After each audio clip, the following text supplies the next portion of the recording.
ನಮಸ್ಕಾರ ವೀಕ್ಷಕರೇ. Spirituality path ಅನ್ನೋದು ನಮ್ಮನ್ನ ಒಂದು ಒಳ್ಳೆ ಮಾರ್ಗಕ್ಕೆ ಕರ್ಕೊಂಡು ಹೋಗುತ್ತೆ, ನಮ್ಮನ್ನ ಕಾಪಾಡುತ್ತೆ. ಎಷ್ಟೋ ಜನ ನಂಬಿದೀವಲ್ವಾ? ಹೌದು, ಸ್ಪಿರಿಚುಯಾಲಿಟಿ ಪಾತ್ ಅನ್ನೋದೇ ಆ ರೀತಿ ನಮಗೊಂದು ನಂಬಿಕೆಯನ್ನ ಕೊಡುತ್ತೆ, ಹೋಪ್. ಎಲ್ಲದಕ್ಕೂ ಜೀವನದಲ್ಲಿ ದಾರಿ ಅನ್ನೋದು ಹೋಪ್ ಅನ್ನೋ ಹಾಗೆ ಆ ನಂಬಿಕೆ ನಮ್ಗೆ ಈ ಸ್ಪಿರಿಚುಯಾಲಿಟಿ ಪಾತ್ ಸಿಗುತ್ತೆ. ಭಕ್ತಿ ಮಾರ್ಗದಿಂದ ನಮ್ಗೆ ಒಳ್ಳೇದೇ ಆಗುತ್ತೆ, ಕೆಟ್ಟದಂತೂ ಆಗೋದಿಲ್ಲ ಬಿಡಿ. ಇನ್ನ ಇದರಲ್ಲಿ ಮೇನ್ ಆಗಿ ಸ್ಪಿರಿಚುಯಾಲಿಟಿ ಪಾತ್ ಬೇಕು, ಆದ್ರೆ ಅದರಲ್ಲಿ ಮೂಢತ್ವ ಬೇಡ ಅಂತ ಹೇಳ್ತಾರೆ ದೊಡ್ಡವರು. ಏನದು ಸ್ಪಿರಿಚುಯಾಲಿಟಿ ಪಾತು ಮೂಢತ್ವ, ಇವೆರಡಕ್ಕೂ ಏನ್ ಡಿಫ್ರೆನ್ಸ್ ಅನ್ನೋದನ್ನ ನಾವು ಅರ್ಥ ಮಾಡ್ಕೋಬೇಕಾಗತ್ತೆ. ಸ್ಪಿರಿಚುಯಾಲಿಟಿ ಪಾತ್ ನಮ್ಗೆ ಓಪನ್ ವೇಗಳನ್ನ ತೋರಿಸುತ್ತೆ. ನಾವು ಈ ದಾರಿನಲ್ಲಿ ಹೋದ್ರೆ ಸರಿ, ಹೀಗೆ ಮಾಡಬೇಕು.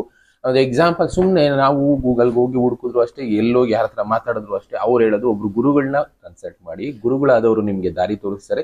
ಸ್ಪಿರಿಚುಯಾಲಿಟಿ ಪಾತ್ ಅನ್ನೋದೇ ಹಾಗೆ. ಹೋಗ್ತಾ ಇರುವಾಗ ಎಲ್ಲೋ ಒಂದ್ ಕಡೆ ಸ್ಟ್ರಕ್ ಆಗ್ಬಿಡ್ತೀವಿ, ಆವಾಗ ಗುರು ಮಾರ್ಗದರ್ಶನ ಬೇಕಾಗತ್ತೆ. ಆ ಪಾತ್ ಅಲ್ಲಿ ಹೋದಾಗ ನಮ್ಗೆ ಮೋಕ್ಷ ಅನ್ನೋ ಸಿಗುತ್ತೆ. ಕೊನೆಗೆ ಮನುಷ್ಯರೆಲ್ಲ ಇಷ್ಟಪಡೋದೇ ಮೋಕ್ಷ ಸಿಗ್ಬೇಕು ಅಂತ ಮೋಕ್ಷ ಬೇಕು ಅಂದಾಗ ನೀವು ಈ ಪಾತಲ್ಲೇ ಹೋಗ್ಬೇಕು. ಸ್ಪಿರಿಚುಯಾಲಿಟಿನಲ್ಲಿ ವೆರೈಟೀಸ್ ಆಫ್ ವೇಸ್ ಇದೆ ಬಿಡಿ, ಅದನ್ನ ಸಿದ್ಧಿ ಸಾಧನೆ ಮಾಡಿದವರು ಸಾಧಿಸಬಹುದು. ಇನ್ನ ಅದರಲ್ಲಿ ಮೂಢತ್ವಕ್ಕೆ ಯಾಕೆ ಹೋಗ್ತಾ ಇದ್ದೀವಿ ಅನ್ನೋದಕ್ಕೆ ಒಂದು ಎಕ್ಸಾಂಪಲ್ ಕೊಡ್ಲೇಬೇಕಾಗತ್ತೆ. ಎಲ್ಲನೂ ಭಗವಂತ ಬಂದು ಕಾಪಾಡ್ತಾನೆ, ನಮ್ಮನ್ನ ಭಗವಂತನೇ ನೋಡ್ಕೊಳ್ತಾನೆ, ನಾವು ಯಾವುದಕ್ಕೂ ವರಿ ಮಾಡೋದೇ ಬೇಡ ಅನ್ನೋರು ಎಷ್ಟೋ ಜನ ಇದ್ದೀರಾ. ನಾವು ವಿಡಿಯೋಗಳು ಯಾವ್ದಾದ್ರ ಬಗ್ಗೆನೂ ಮಾಡ್ತಾ ಇರ್ತೀವಿ, ನಿಮಗೆ ತಿಳಿಸ್ತಾ ಇರ್ತೀವಿ ಬಿಡಿ. ಎಚ್ಚರಿಸೋ ಕೆಲಸ ಅಂತ ಕೆಲವಷ್ಟು ವಿಡಿಯೋಗಳನ್ನ ಮಾಡ್ತಾ ಇರ್ತೀವಿ. ಅದಕ್ಕೆ ಇಷ್ಟು ಜನ ಏನೇನು ಕಮೆಂಟ್ಗಳು ಬರ್ತಾ ಇರುತ್ತೆ, ಪರವಾಗಿಲ್ಲ, ಅದೇನು ತೊಂದರೆ ಇಲ್ಲ. ಅವ್ರವ್ರ ಮನಸ್ಸು ಇಚ್ಛೆ ಹಾಕ್ಬೋದು. ಏಕೆ ಅಂದ್ರೆ ಓಪನ್ ಮೀಡಿಯಾ ಆಗಿರೋದ್ರಿಂದ ಯಾರು ಏನ್ ಬೇಕಾದ್ರೂ ಹೇಳ್ಬೋದು. ಆದ್ರೆ ನಮ್ಮ ಕೆಲಸ ನಾವು ಮಾಡ್ತಾನೆ ಇರ್ಬೇಕಲ್ಲ. ಒಬ್ಬೊಬ್ರಿಗೆ ಒಂದೊಂದು ಕೆಲಸ ಇದ್ದೇ ಇರುತ್ತೆ. ಹೇಗ್ರಿ ನಿಮ್ ಕೆಲಸ ಇದೆ ಅಂತ, ಹೇಗೆ ನಮ್ ಕೆಲಸ ಇದೆ ಅಂತ ನಾವು ತಿಳ್ಕೊಳ್ಳೋದು ಅನ್ನೋದಕ್ಕೆ ಇದೊಂದು ವಿಡಿಯೋ ಒಂದು ಸಲ ನೋಡಿ ನಿಮಗೆ ಅರ್ಥ ಆಗುತ್ತೆ. 0 to 40 miles an hour in under a second. The fastest acceleration of any bird of prey. Short, rounded wings and a foot-long tail steer through dense forest with unparalleled agility. Yet even she can be outmaneuvered.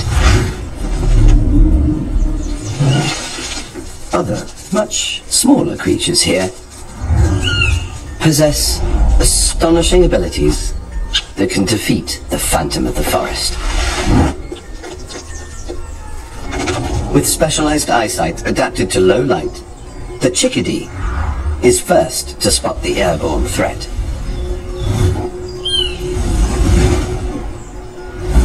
And first to raise the alarm. A coded message broadcasting the hawk's position and speed. Squirrels not only recognize the chickadee's call, they've learned to mimic it almost perfectly. In seconds, the warning is retweeted from one animal to another. It relays through the forest at over 100 miles per hour. More than twice as fast as the hawk.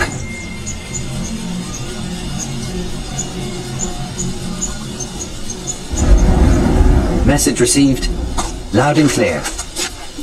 Enemy approaching, low and fast.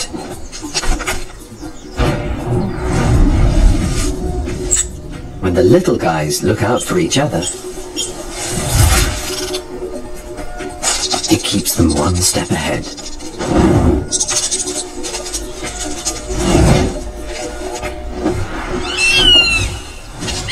You don't have to be big and tough to survive. What you really need are friends. Welcome to the world of animal alliances, where creatures communicate and collaborate in wonderful ways and form the most unexpected partnerships. ಈ ವಿಡಿಯೋಗೂ ನೀವ್ ಹೇಳ್ತಾ ಇರೋ spirituality ಪಾತು ಮೂಢನಂಬಿಕೆಗೂ ಏನ್ರಿ ಇಲ್ಲಿ match ಆಗುತ್ತೆ ಅಂತ ಕೇಳೋರು ಇರ್ತೀರಾ. ಇದರಲ್ಲಿ ಒಂದು ಅರ್ಥ ಮಾಡ್ಕೋಬೇಕು, ಕೆಟ್ಟದ್ದು ಅನ್ನೋದು ಬರ್ತಾ ಇರುತ್ತೆ, ಹೋಗ್ತಾ ಇರುತ್ತೆ. ಇಲ್ಲಿ ಹದ್ದುನ ಧ್ವಂಸ ಮಾಡೋದಕ್ಕೆ ಬರ್ತಾ ಇರೋ ಅಂತ ಒಂದು ಪಕ್ಷಿಯಾಗಿ ಕನ್ಸಿಡರ್ ಮಾಡ್ತಾರೆ. ಆದರೆ ಆ ಕಾಡಲ್ಲಿ ಬದುಕ್ತಾ ಇರುವಂತಹ ಸಣ್ಣ ಸಣ್ಣ ಪ್ರಾಣಿಗಳು, ಪಕ್ಷಿಗಳು ಈ ಹದ್ದು ಬರ್ತಾ ಇರುವಂತ ಮುನ್ಸೂಚನೆ ಯಾವ ರೀತಿ ಗ್ರಹಿಸ್ತವೆ, ಅವು ಒಂದಕ್ಕೊಂದು ಯಾವ ರೀತಿ ಕೋಆಪರೇಷನ್ ಮಾಡ್ತವೆ ಅನ್ನೋದನ್ನ ಇದರಲ್ಲಿ ತಿಳಿಸ್ತಾ ಹೋಗಿದ್ದಾರೆ. ಎಲ್ಲಾನು ಭಗವಂತನೇ ಬಂದ್ ಮಾಡ್ತಾನೆ ಅಂತ ಅವು ಕಾಯ್ಕೊಂಡು ಕೂತಿದ್ರೆ ಹದ್ದಿಗೆ ಅವು ಕೂಡ ಬಲಿಯಾಗ್ತಾ ಇದ್ವು ಅನ್ನೋದು ನಾವ್ ಇದ್ರಲ್ಲಿ ಅರ್ಥ ಮಾಡ್ಕೋಬೇಕಾಗಿರೋದು. ಬಿಡು, ಭಗವಂತ ನೋಡ್ಕೋತಾನೆ, ಅವ್ನು ಹುಟ್ಟಿಸಿರೋನು, ಅವನೇ ಕಾಪಾಡ್ತಾನೆ ಅನ್ಕೊಂಡ್ರೆ ಹದ್ದು ಬಂದು ಆರಿಸ್ಕೊಂಡು ಹೊರಟೋಗ್ತಾ ಇತ್ತು ಆರಾಮಾಗಿ. ಆದ್ರೆ ಇಲ್ಲಿ ಪ್ರಾಣಿಗಳು, ಪಕ್ಷಿಗಳು ಒಂದಕ್ಕೊಂದು ಯಾವ ರೀತಿ ಕೋಆಪರೇಷನ್ ಮಾಡ್ತಾ ಇದಾವೆ ಅನ್ನೋದನ್ನ ಇದರಲ್ಲಿ ತೋರಿಸ್ತಾ ಇದ್ದಾರೆ. ಒಂದು ಸೌಂಡ್ ಮೂಲಕ, ಇನ್ನೊಂದು ವೇರಿಯೇಷನ್ಸ್ಗಳ ಮೂಲಕ ಒಂದಕ್ಕೊಂದು ಕನೆಕ್ಟಿವಿಟಿ ತಗೊಳ್ತಾ ಇದೆ. ಅದು ಏನ್ ಸ್ಪೀಡಲ್ಲಿ ಬರ್ತಾ ಇದೆ ಅದ್ರ ಡಬಲ್ ಸ್ಪೀಡಲ್ಲಿ ಅಲ್ಲಿ ಇನ್ಫಾರ್ಮೇಶನ್ ಅನ್ನೋದು ಪಾಸ್ ಆಗ್ತಾ ಇದೆ ಪ್ರಾಣಿಗಳಿಗೆ, ಪಕ್ಷಿಗಳಿಗೆ. ಇದರಿಂದ ಏನ್ ಮಾಡುತ್ತೆ, ಅವರು ಸೇಫೆಸ್ಟ್ ಜಾಗಗಳನ್ನ ಹುಡುಕೊಂಡು ಅಲ್ಲೋಗಿ ಬದುಕೋ ಪ್ರಯತ್ನ. ಫ್ಯೂಚರ್ ನಾವು ಬದುಕಬೇಕು ಅಂದ್ರೆ ಈ ಜಾಗಗಳಿಗೆ ಹೋಗಿ ಬದುಕಬೇಕು ಅಂತ ಅವುಗಳು ಪ್ಲಾನ್ ಮಾಡ್ಕೊಳ್ಳುತ್ತೆ. ಅದನ್ನ ಬಿಟ್ಟು ಇಲ್ಲ ನಮ್ಮನ್ನ ಭಗವಂತ ಕಾಪಾಡ್ತಾನೆ ಅಂತ ಕಾಯ್ಕೊಂಡು ಕೂತಿದ್ರೆ ಹದ್ದು ಬಂದು ಆರಿಸ್ಕೊಂಡು ಹೊರಟೋಗ್ತಾ ಇತ್ತು. ಅಷ್ಟೇ ನಮ್ಮಲ್ಲೂ ಆಗ್ತಾ ಇರೋದು. ನಾವು ಯಾವ್ದನ್ನ ನಂಬ್ತಾ ಇದೀವಿ, ಯಾಕೆ ನಂಬ್ತಾ ಇದೀವಿ ಅಂತ ತಿಳ್ಕೊಂಡು ನಂಬಿ ಅಂತ ನಾವು ತುಂಬಾ ಪ್ರೋಗ್ರಾಮಲ್ಲಿ ಹೇಳ್ತಾ ಇರ್ತೀವಿ. ಗುರುಗಳನ್ನ ಫಾಲೋ ಮಾಡಿ, ಸರಿಯಾದ ಗುರು ಅನ್ನೋರು ದಾರಿ ತೋರಿಸ್ತಾರೆ, ಎಲ್ಲಾರು ಸರಿಯಾದ ದಾರಿ ತೋರಿಸ್ತಾರೆ ಅಂತ ನಾನು ಹೇಳೋದಕ್ಕೆ ಹೋಗೋದಿಲ್ಲ. ಸರಿಯಾದ ಗುರು, ಈ ದಾರಿನಲ್ಲಿ ಹೋಗು ನಿನಗೆ ಮೋಕ್ಷ ಸಿಗುತ್ತೆ, ಇನ್ನೊಂದು ಸಿಗುತ್ತೆ ಅಂತ ಹೇಳ್ತಾರೆ. ಅದನ್ನ ಬಿಟ್ಟು ಎಲ್ಲ ಭಗವಂತನೇ ನೋಡ್ಕೊಳ್ತೇನೆ, ನೀನ್ ಜಸ್ಟ್ ಭಗವಂತನ ಸಮರ್ಪಣೆ ಮಾಡ್ಬಿಡು ಅಂದ್ರೆ ಒಂದೊಂದು ಸಲ ಅದು ಎಡವಟ್ಟಾಗೋ ಚಾನ್ಸಸ್ ಇರುತ್ತೆ. ಯಾಕೆ ಅಂದ್ರೆ ಎಲ್ಲಾ ಟೈಮು ಭಗವಂತ ಡೈರೆಕ್ಟ್ ಆಗಿ ಬಂದು ಎಲ್ಲರಿಗೂ ಸಪೋರ್ಟ್ ಮಾಡೋದಕ್ಕಾಗೋದಿಲ್ಲ, ಕಾಪಾಡೋದಕ್ಕಾಗೋದಿಲ್ಲ. ಯಾರೋ ಒಂದ್ 4 ಜನ ಕಾಪಾಡ್ಬೋದು, ಆದ್ರೆ ಇನ್ನ ಒಂದು 4 ಜನಕ್ಕೆ ಆ ಶಕ್ತಿನ ಕೊಟ್ಟಿರ್ತಾನೆ ಭಗವಂತ ಅಂತಾನೆ ಪುರಾಣಗಳು ಹೇಳಿರೋದು. ಆ ಶಕ್ತಿ ಕೊಟ್ಟಿರುವಂತ ವ್ಯಕ್ತಿಗಳು ಬಂದು ಒಂದು ಮುನ್ಸೂಚನೆ ಕೊಡ್ತಾರೆ, ನೋಡಪ್ಪ ಭಗವಂತ ಹಿಂಗ್ ಹೇಳಿದಾನೆ, ನೀ ಈ ತರ ಬದುಕು, ಈ ರೀತಿ ಇಲ್ಲಿಗೋಗಿ ಬದುಕು ಈ 4 ದಿನ ಅಂತ ಹೇಳಿದಾಗ ನೀನ್ ಯಾರೋ ಹೇಳೋದಕ್ಕೆ, ದೇವ್ರು ಸೃಷ್ಟಿ ಮಾಡಿದಾನೆ, ಅವ್ನು ನನ್ನ ಕಾಪಾಡ್ತಾನೆ ಬಿಡು, ನೀನೇನು ಹೇಳೋದು ಅನ್ನೋರು ಇರ್ತಿರಲ್ಲ, ಅಂಥವ್ರು ಏನಾಗ್ಬೇಕಾಗತ್ತೆ, ಇಂಥ ಹದ್ದುಗೆ ಬಲಿ ಆಗ್ಬೇಕಾಗತ್ತೆ. ಹದ್ದು ಅನ್ನೋದು ಪ್ರಕೃತಿ ವಿಕೋಪ ಆಗಿರ್ಬೋದು, ಇನ್ನೊಂದಾಗಿರ್ಬೋದು, ವಾರ ಆಗಿರ್ಬೋದು, ಏನ್ ಬೇಕಾದ್ರೂ ಆಗಿರ್ಬೋದು, ಅಂಥದಕ್ಕೆ ಬಲಿ ಆಗ್ಬೇಕಾಗತ್ತೆ ಅನ್ನೋದು ಅಷ್ಟೇ ಇಲ್ಲಿ ನಾವು ಅರ್ಥ ಮಾಡ್ಕೋಬೇಕಾಗಿರೋದು. ಸ್ಪಿರಿಚುವಲ್ ಪಾತ್ ಅನ್ನೋದು ನಮಗೆ ಒಂದು ಹೋಪ್, ನಂಬಿಕೆಯನ್ನ ಕೊಟ್ರೆ ಅದರಲ್ಲಿ ಮೂಢತ್ವ ಅನ್ನೋದು ನಮ್ಮನ್ನ ಆ ನಂಬಿಕೆಯಲ್ಲೇ ಹೂತಾಕೋ ಕೆಲಸ ಮಾಡುತ್ತೆ. ಆ ಮೂಢತ್ವದಿಂದ ಹೊರಗಡೆ ಬನ್ನಿ ಅಂತಾನೆ ಹೇಳ್ತೀವಿ ಅಷ್ಟೇ. ಇಲ್ಲಿ ಇವ್ರನ್ನೇ ಫಾಲೋ ಮಾಡಿ, ಅವ್ರನ್ನೇ ಫಾಲೋ ಮಾಡಿ ಅಂತ ನಾವು ಹೇಳೋದಕ್ಕೆ ಹೋಗಲ್ಲ. ನೀವು ಯಾರನ್ನಾದ್ರೂ ಫಾಲೋ ಮಾಡಿ. ಇಲ್ಲಿ ಪಕ್ಷಿಗಳು, ಅಳಿಲು, ಇಲಿ, ಎಷ್ಟೊಂದು ಪಕ್ಷಿಗಳಿದೆ, ಅದು ಯಾವುದನ್ನು ಒಂದಕ್ಕೊಂದು ಸಂಬಂಧನೇ ಇಲ್ಲ. ಬಟ್ ಅಲ್ಲಿ ಏನ್ ಮಾಡ್ತಾ ಇದೆ, ಒಂದಕ್ಕೊಂದು ಸಪೋರ್ಟಿವ್ ಆಗಿದೆ. ಈ ತರ ಒಂದು ಹದ್ದು ಬರ್ತಾ ಇದೆ, ಹುಷಾರಾಗಿರಿ ಅಂತ ಒಂದು ಇನ್ಫಾರ್ಮೇಶನ್ ಪಾಸ್ ಮಾಡ್ತಾ ಇದ್ದಾವೆ. ಅಂತ ಕೆಲಸಗಳನ್ನ ಪಾಸ್ ಮಾಡಿ ಕಾಪಾಡೋ ಕೆಲಸ ಮಾಡ್ತಾ ಇದ್ದಾವೆ ಪಕ್ಷಿಗಳೇ. ಅಂದ್ರೆ ನಾವು ಮನುಷ್ಯರಾದವರು ಅಟ್ಲೀಸ್ಟ್ ನಮ್ಮ ಸುತ್ತಮುತ್ತ ಇರುವಂತ ಒಂದು 4 ಜನಕ್ಕೆ ಒಳ್ಳೆ ಇನ್ಫಾರ್ಮೇಶನ್ ಪಾಸ್ ಮಾಡೋದಕ್ಕಾಗೋದಿಲ್ವಾ, ನಾವು ಅದನ್ನ ಮಾಡೋ ಕೆಲಸ ಮಾಡ್ತಾ ಇರೋಣ. ಇಲ್ಲಿ ನಾನು, ನೀವು, ಅವರು, ಇವರು ಅನ್ನೋದಕ್ಕಿಂತ 100 ಜನ 100 ಮಾತಾಡ್ಲಿ, ನಮ್ಮ ಕೆಲಸ ಏನು ನಾವು ಮಾಡ್ತಾ ಇರೋಣ. ಅಲ್ಲಿ ಪ್ರಾಣಿಗಳು ಆ ತರ ಬದುಕ್ತಾ ಇದ್ದಾವೆ ಅಂದ್ರೆ ನಾವು ಮನುಷ್ಯರಾದವರು, ಬುದ್ಧಿ ಜಾಸ್ತಿ ಇರೋರು ಯಾವ ರೀತಿ ಬದುಕಬೇಕು, ಮುಂದೆ ಏನಾದ್ರೂ ಬರ್ಲಿ ಬಿಡಮ್ಮ ಎದುರಿಸ್ತೀವಿ ಅನ್ನೋ ಒಂದು ಧೈರ್ಯನ ತುಂಬುವಂತ ಒಂದು ಶಕ್ತಿ ಬೇಕು. ಎದುರಿಸ್ಬೇಕು ಅಂದ್ರೆ ನೆಗೆಟಿವಿಟಿ ಏನಿದೆ ಅಂತ ತಿಳ್ಕೊಳ್ಳೋ ಕೆಲಸ ಮಾಡಬೇಕು. ಅಲ್ಲಿ ಆ ವಿಡಿಯೋದಲ್ಲಿ ಹದ್ದು ಅನ್ನೋದು ನೆಗೆಟಿವ್ ಆದ್ರೆ ಇಲ್ಲಿ ನಮ್ಮ ಸುತ್ತಮುತ್ತ ಇರುವಂತ ಪೊಲಿಟಿಕ್ಸ್ ಆಗ್ಬೋದು, ಇನ್ನ ಈ ಕಡೆ ಪ್ರಕೃತಿ ಈಗ ಮಾಡ್ತಾ ಇರುವಂತ ರಿಯಾಕ್ಷನ್ ಆಗ್ಬೋದು, ಇನ್ನ ದೊಡ್ಡ ದೊಡ್ಡ ಶ್ರೀಮಂತರುಗಳ ಮಾಫಿಯಾ ಆಗ್ಬೋದು, ಇದೆಲ್ಲ ಕೂಡ ನೆಗೆಟಿವಿಟಿನೇ, ಮನುಷ್ಯರನ್ನ ಕಿತ್ಕೊಂಡು ತಿನ್ನುವಂಥದ್ದು. ಇದರಿಂದ ಬಚಾವಾಗೋದಕ್ಕೆ ಕೆಲವೊಬ್ರು ದಾರಿ ತೋರಿಸ್ತಾರೆ, ನೋಡಮ್ಮ ಹಿಂಗೆಲ್ಲ ಹಿಂಗ್ ಮಾಡಪ್ಪ, ಈ ದಾರಿನಲ್ಲಿ ಹೋಗು ಅಂತ. ಆದ್ರೆ ಎಷ್ಟೋ ಜನ ಆ ದಾರಿನಲ್ಲಿ ಹೋದವರು ಹುಷಾರಾಗ್ತಾರೆ. ಇನ್ನ ಕೆಲವರು ಆ ದಾರಿನಲ್ಲಿ ಏನ್ ಹೋಗೋದು, ನಾವೇನ್ ನೋಡಿಲ್ವಾ, ನಮ್ಗೆ ಗೊತ್ತಿಲ್ವಾ, ನಾವೇನ್ ಇಷ್ಟು ವರ್ಷ ಬದುಕಿಲ್ವಾ, ಎಲ್ಲ ನೋಡ್ಕೋತಾನೆ ಬಿಡೋ ಭಗವಂತ ಅಂದವರು ಹೋಗುವಂತ ಪರಿಸ್ಥಿತಿ ಬರಬಹುದು. ಇನ್ನ ಕೆಲವೊಬ್ರು ಅವರ ಮಾತನ್ನ ನಂಬಿ, ಆ ನೆಗೆಟಿವ್ ಹೇಳ್ತಾ ಇರ್ತಾರಲ್ಲ ಅವರ ಮಾತನ್ನ ನಂಬಿ ಅವ್ರನ್ನ ಫಾಲೋ ಮಾಡೋರು ಇರ್ತೀರಾ, ಅದು ನಿಮಗ್ ಬಿಟ್ಟಿದ್ದು. ಬಟ್ ಯಾವತ್ತೇ ಆಗ್ಲಿ ಒಂದು ಒಳ್ಳೆ ಗುರುನ ನಂಬಿ, ಆ ಗುರು ನಿಮ್ಗೆ ದಾರಿ ತೋರಿಸ್ತಾನೆ ಅನ್ನೋದನ್ನ ಮಾತ್ರ ಅರ್ಥ ಮಾಡ್ಕೊಳ್ಳಿ. ಇದು ನೇಚರ್ ಕಲ್ಸೋಂತ ಪಾಠ. ನಮ್ಗೆ ಆ ಪಾಠನ ನಾವು ಕಲ್ತ್ಕೊಳ್ತಿಲ್ಲ ಅಂದ್ರೆ ಮನುಷ್ಯರಾಗಿ ಹುಟ್ಟಿದ್ದಕ್ಕೆ ಸಾರ್ಥಕ ಆಯ್ತು ಅನ್ಕೊಳ್ಳಿ.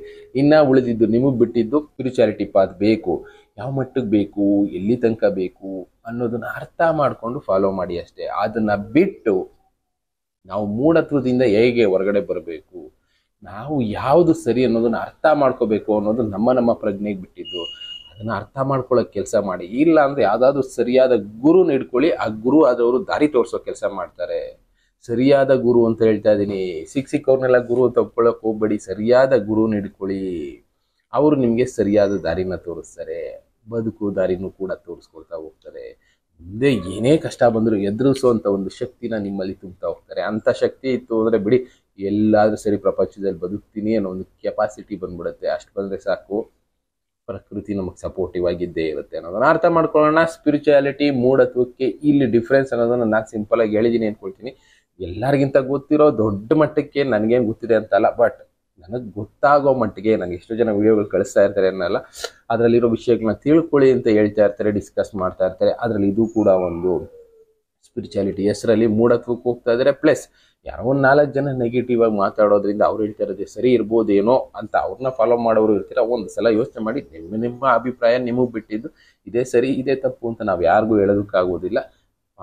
ಫಾಲೋ ಮಾಡ್ಬೋದು, ಬಿಡೋರು ಬಿಡ್ಬೋದು, ಬಟ್ ಒಳ್ಳೇದೊಂದೇ ನಮ್ಮ ದಾರಿಯಾಗಿರಲಿ ಅನ್ನೋದಷ್ಟೇ ನಮ್ಮ ಉದ್ದೇಶ.